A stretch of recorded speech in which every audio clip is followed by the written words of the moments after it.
খতিব উবাইদুল হকের জন্ম দিয়েছেন দারুল উলুম দেওবন্দ। কথা আসতে করেন। শেখে বিয়ামপুরী রহমতুল্লাহ আলাইহির জন্ম দিয়েছেন দারুল উলুম দেওবন্দ। শেখে কুরিয়ার জন্ম দিয়েছেন দারুল উলুম দেওবন্দ। শেখে বাগার জন্ম দিয়েছেন দারুল উলুম দেওবন্দ। শেখে বর্ণবীর জন্ম দিয়েছেন দারুল উলুম দেওবন্দ। শেখে গহরপুরীর জন্ম দিয়েছেন দারুল উলুম দেওবন্দ।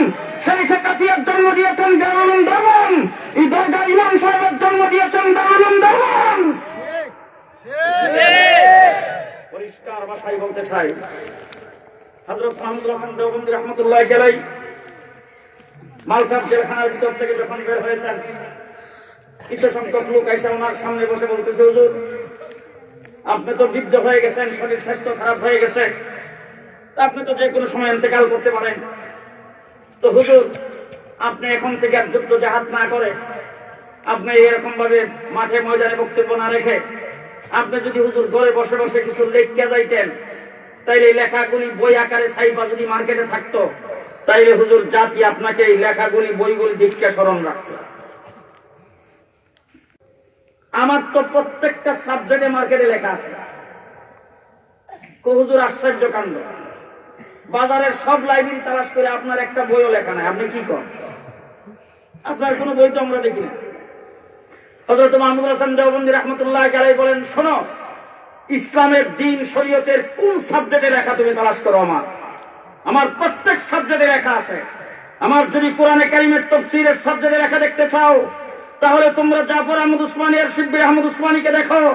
আমার যদি যুদ্ধ জাহাদের লাইনে দেখতে চাও, তাইলে হুসাইন আহমদ মাদারিকে দেখো। আমার যদি লিডারের লাইনে দেখতে চাও, উবাইদুল্লাহ সিন্দিকে দেখো।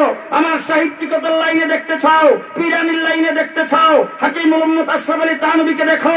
আমার যদি ইফতার লাইনে দেখতে চাও, মুফতি কাফায়েতুল্লাহকে দেখো। আমার মুহাদ্দিসের লাইনে লেখা দেখতে চাও, আনোয়ার শাহ কাশ্মীরিকে দেখো। আমার যদি দাওয়াত ও তাবলীগের লাইনে লেখা দেখতে চাও, মাওলানা ইলিয়াস রহমাতুল্লাহ আলাইহিকে দেখো। এমন কোন সাবজেক্ট নাই যে সাবজেক্টে আমি বড় বড় লাইব্রেরি তৈরি করে যাই নাই। হযরত কাশ্মীরি রহমাতুল্লাহ আলাইহি সম্পর্কে বলতেন যে চলতে ফিরতে জিন্দা লাইব্রেরি। জীবনে কোন কিতাব একবার দেখার পরে 40 বছর বলে নাই। আনেন বড় বড় সাহিত্যিক, বড় বড় লিডার, যেমন একজন ব্যক্তি বের করেন, একবার দেখলে 40 বছর বলে নাই, যত বড় কিতাবই হোক। দেওবন্দের লাইব্রেরির ভিতরে ঢুকছে, 2 কাতার পরে বলতেছে, এই লাইব্রেরিতে কিতাবাদি যা আছে সবগুলি আমার ভিতরে আছে। সুবহানাল্লাহ। লাইব্রেরিতে কিতাব যা আছে সবগুলি আমার ভিতরে আছে। লাইব্রেরি যেমন সেখানে মানে সংরক্ষিত, আমার ভিতরে সব সংরক্ষিত। সুবহানাল্লাহ। মুসলমান এই সমস্ত মনীষী তৈরি করেছেন Dhaka college, university, Oxford, Cambridge, কোথায় কোথায় কোথায় দেওবন্দ তৈরি করেছেন। ঠিক না ঠিক? ঠিক না ঠিক? আজকে গর্ব করি এমুক এমুক কাজ করেছেন, এমুক এমুক কাজ করেছেন। কোথায় কোনখানকার একজন খেলোয়াড় এমকে হয়ে গেছে, ওরে বাবা রে বাবা, কঠিন অবস্থা, কঠিন হালাত, হাই হাই। আমাদের হযরত মাওলানা উবাইদুল হক সাহেব বহু গ্রন্থ প্রণেতা, শুধু বাংলা না, আরবি, উর্দু, কোন ভাষায় ওনার কমতি নেই। দীর্ঘদিনের শাইখুল হাদিস, যে কোনো বিষয় আমি বাড়িধারা মাদ্রাসায় দেখেছি। আলেম ওলামায়ে কেরাম, আসাতেজে কেরাম সমস্যায় পড়লে উবাইদুল্লাহ ফারুক সাহেবকে ডাকো,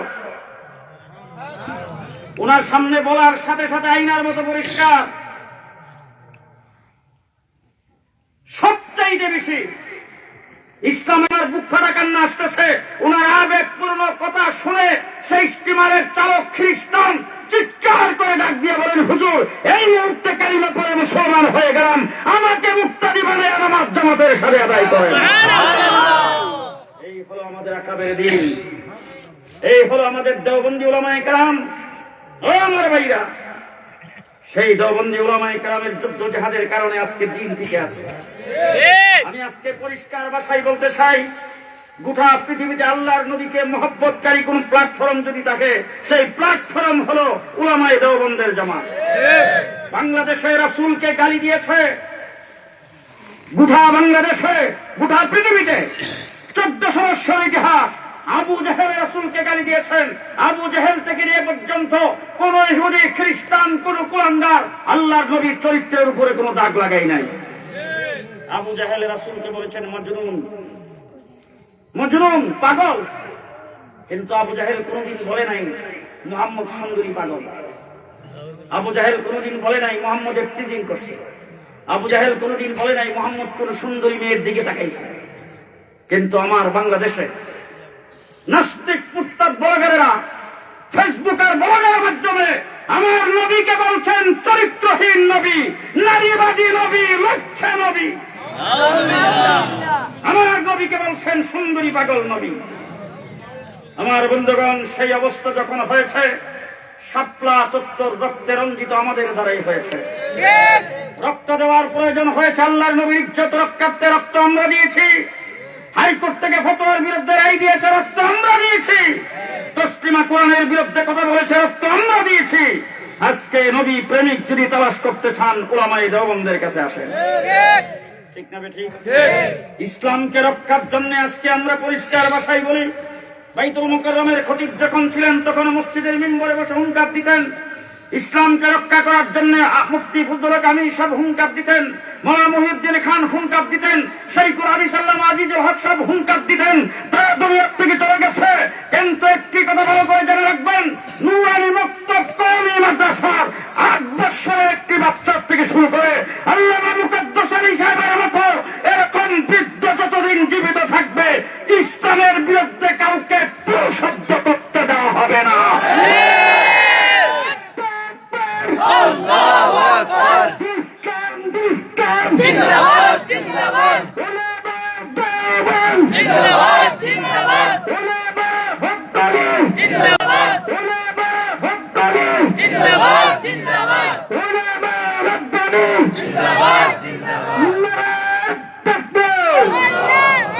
আমি আপনাদের একটা কথা জিজ্ঞেস করবো।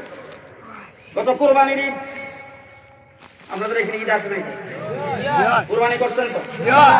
গত কোরবানির ঈদের আগে বাজারের মধ্যে চামড়ার জুতা, চামড়ার জ্যাকেট, চামড়ার ব্যাগ কুরবানির আগে যেই দাম ছিল, কুরবানির পরে তো দাম কমা হয়েছে অর্ধেক। কমছে না যে চামড়ার জুতার দাম যেটা 1200 টাকা ছিল, বোধ হয় এখন 600 টাকা। কমছে না বাড়ছে? আরো জোরে কম।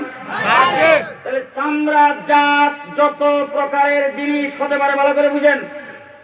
গোটা পৃথিবীর সমস্ত বাজারে চামড়ার জাতের যত জিনিসপত্র হতে পারে, সবগুলো মাসে মাসে, সিজনে সিজনে দাম বাড়তেছে।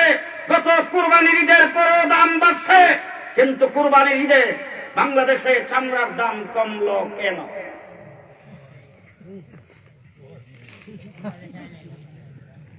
কি কারণ? নাস্তিক মুরতাদ ইহুদি খ্রিস্টানের দল, সেই পুঁজিবাদী ব্যবসায়ীরা মনে করেছেন তাদের এই কুরবানির চামড়ার টাকা দিয়ে কওমি মাদ্রাসা চলে। সেই মাদ্রাসাগুলিকে ক্ষতি করার জন্য চামড়ার দাম কমাইয়া দিয়েছ। পরিষ্কার ভাষায় বলি, আগামী কুরবানির ঈদে একটা চামড়াও যদি মাদ্রাসায় না আসে, মাদ্রাসার পশমের ক্ষতি হবে না। তোমাদের যাকাত ফিতরার টাকা একটাও দিও না আজকের থেকে, কওমি মাদ্রাসার ক্ষতি হবে না ইনশাআল্লাহ। কওমি মাদ্রাসার কানেকশন মদিনার রওজার সাথে। কোথায়? এটার কানেকশন আমেরিকার সাথে নয়। আজকে আমার বাংলাদেশের অবস্থা দেখেন তো বাবা, খালি রাষ্ট্রযুদ্ধের সাথে মিটিং। ঘুমাইছে? হ্যাঁ, মনে হয়েছে ক্ষমতার মালিক ওরা। আর ক্ষমতার মালিক আমার আল্লাহ বলেন, আমি আল্লাহ। কুলিল্লাহুম্মা মালিকাল মুলক তুতিল মুলকা মান তাশা ওয়া তানজিউল মুলকা মিম্মান তাশা ওয়া তুইজ্জু মান তাশা ওয়া তুযিল্লু মান তাশা বিয়াদিকাল খায়র। ক্ষমতার মালিক